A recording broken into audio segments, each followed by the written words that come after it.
সচিবালয়ে কর্মকাণ্ড করেছে, অবশ্যই এটা উচ্চ পর্যায়ে তদন্ত কমিটি করতে হবে।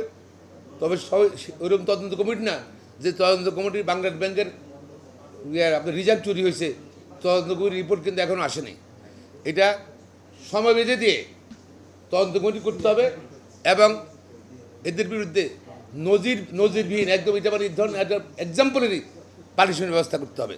পাশাপাশি প্রশাসনে বিচার বিভাগ সহ সব জায়গায় অতি সরকারের যারা অতি প্রীতি ছিল, অতি মানে ক্ষয়রেখা ছিল, ওদেরকে ব্যাপারে গিয়া চিহ্নিত করতে হবে, তাদেরকে এখান থেকে রিমুভ করতে হবে। অবশ্যই নিন্দনীয় এবং এটা হলো আমি মনে করি এটা স্যাবোটেজ এটা।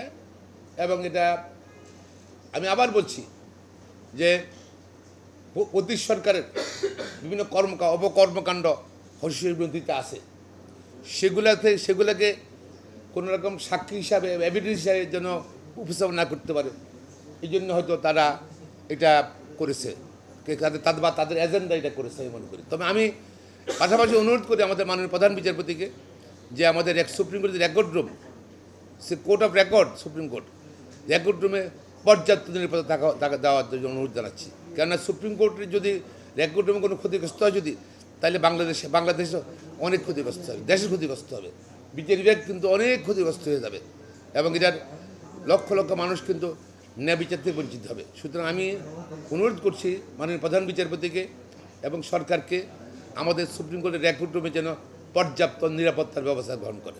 Bangladesh supreme court Bangladesh judicial service কমিশনের মহাসচিব জনাব মোহাম্মদ আজহারুল ইসলাম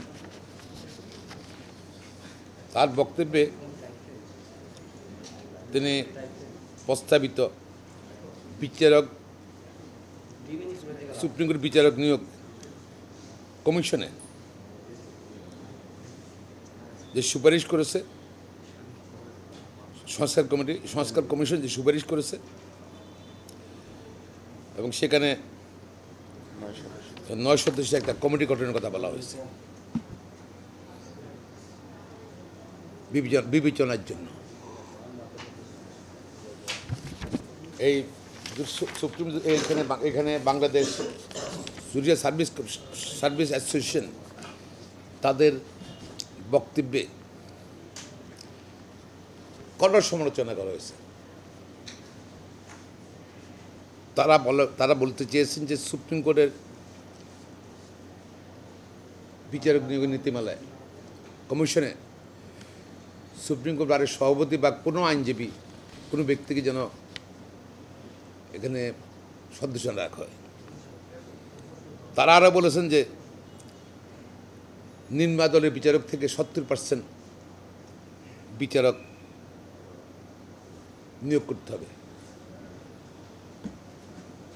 এবং ন্যায় বিচার প্রতিষ্ঠার লক্ষ্যে তারা কোনো বৈষম্যের শিকার হবেন বলে দাঁড়িয়েছে। আমি সম্মান রেখে বলছি যে যেহেতু উনি একজন বিচারক, বাংলাদেশের সংবিধানের 95 অনুচ্ছেদ অনুযায়ী বিচারক নিয়োগের কথা বলা হচ্ছে। সেখানে রাষ্ট্রপতি কর্তৃক প্রধান বিচারপতি রাষ্ট্রপতিকে নিযুক্ত হবেন, প্রধান বিচারপতি পরামর্শ করিয়া রাষ্ট্রপতি অন্যান্য বিচারককে নিয়োগদান করিবেন।